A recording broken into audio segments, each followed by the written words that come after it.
Hello students, मैं Zahid Khan online classes में आपका स्वागत करता हूं। तो स्टूडेंट्स, अपन 12th क्लास केमिस्ट्री का चैप्टर नंबर 2 विलियन पढ़ रहे थे, जिसमें अपन ने हेनरी का नियम पढ़ा था।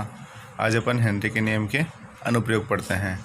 तो हेनरी के नियम के अनुप्रयोग, पहला देखो स्टूडेंट्स, सोडा वाटर तथा शीतल पेय पदार्थों की बोतलों में CO2 गैस की विलेयता को बढ़ाने के लिए CO2 गैस की विलेयता को बढ़ाने के लिए इसे उच्च दाब पर बोतलों में बंद किया जाता है, क्योंकि हेनरी के नियम के अनुसार दाब बढ़ाने से गैसों की विलेयता बढ़ती है। तो हेनरी का नियम क्या है, अगर अपन दाब बढ़ाएंगे तो गैसों की विलेयता क्या होगी, बढ़ेगी। दूसरा देखते हैं स्टूडेंट्स अपन, धरातल से अधिक ऊंचाई वाले स्थानों पर आंशिक दाब कम हो जाता है। तो धरातल से अधिक ऊंचाई वाले स्थानों पर क्या होता है, आंशिक दाब कम हो जाता है। अतः जो व्यक्ति अधिक ऊंचे पहाड़ों पर रहते हैं वहाँ O2 का मतलब ऑक्सीजन का आंशिक दाब कम होने से उनके शरीर में ऑक्सीजन की कमी हो जाती है। इस कारण उनका शरीर व याददाश्त कमज़ोर हो जाती है।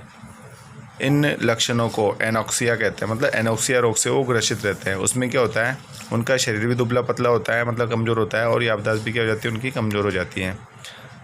समुद्र की गहराई में आंशिक दाब का मान बहुत अधिक हो जाता है, मतलब समुद्र में जैसे जैसे अपन गहराई में जाएंगे तो आंशिक दाब क्या होगा, बहुत ज़्यादा हो जाएगा। अतः जो व्यक्ति समुद्र की गहराई में गोताखोरी करते हैं उनके रक्त में अत्यधिक मात्रा में गैसें घुल जाती है, क्योंकि समुद्र की गहराई में आंशिक दाब अधिक हो जाता है। तो समुद्र की गहराई में क्या होता है, आंशिक दाब अधिक हो जाता है, तो उनके रक्त में क्या होती है, अधिक मात्रा में गैसें घुल जाती हैं, आंशिक दाब अधिक होता है। जब ये व्यक्ति वापस सतह पर आते हैं, तो ये व्यक्ति क्या होते हैं, वापस सतह पर आते हैं तो घुली हुई गैसें रक्त से बुलबुलों के रूप में बाहर निकलती है, और ये बुलबुले रक्त वाहिनियों में अवरोध उत्पन्न करते हैं, जिससे उस व्यक्ति को अत्यधिक पीड़ा का अनुभव होता है। तो ये व्यक्ति जो है उसे ज़्यादा पीड़ा का अनुभव होता है, और कभी कभी उसकी मृत्यु हो जाती है। यह एक चिकित्सकीय अवस्था होती है, जिसे बैंड कहते हैं। इससे बचने के लिए गोताखोरों द्वारा श्वसन के लिए हीलियम मिलाकर तनु की गई वायु दी जाती है, मतलब हीलियम वाली वायु उसे दी जाती है, जिसमें 11.7% हीलियम, 56.6% नाइट्रोजन तथा 32.1% ऑक्सीजन होती है। तो इस प्रकार ये होता है। अब स्टूडेंट्स, एक क्वेश्चन है अपना, एक वायुमंडलीय दाब व 1 लीटर जल में 0.02 ग्राम नाइट्रोजन गैस घुली हुई है। तो हेनरी स्थिरांक की गणना कीजिए। तो हेनरी स्थिरांक की गणना करेंगे अपन स्टूडेंट्स, x(N2) बराबर ऊपर कितना घुला हुआ है और किस में घुला हुआ है, तो ये अपॉन में, तो ये सूत्र लगाया अपन ने 0.02 अपॉन 28 प्लस 1000 अपॉन 18। तो ये अब स्टूडेंट्स इसको सोल्व करते हैं अपन। तो x(N2) मतलब नाइट्रोजन की मोल भी निकाली अपन ने ये।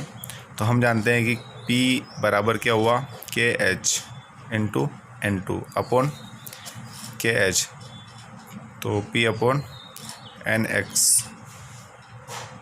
x(N2) अपॉन वायुमंडलीय दाब कितना है, 1, और इसकी विलेयता कितनी है अपनी, मतलब इसका आंशिक दाब कितना है, मोलभिन कितनी है अपनी, यही है। तो हेनरी स्थिरांक आया अपना 7.75 इंटू 10⁴ ATM। तो स्टूडेंट्स ये हैं, तो इसी टाइप से अपनी क्वेश्चन बनते हैं।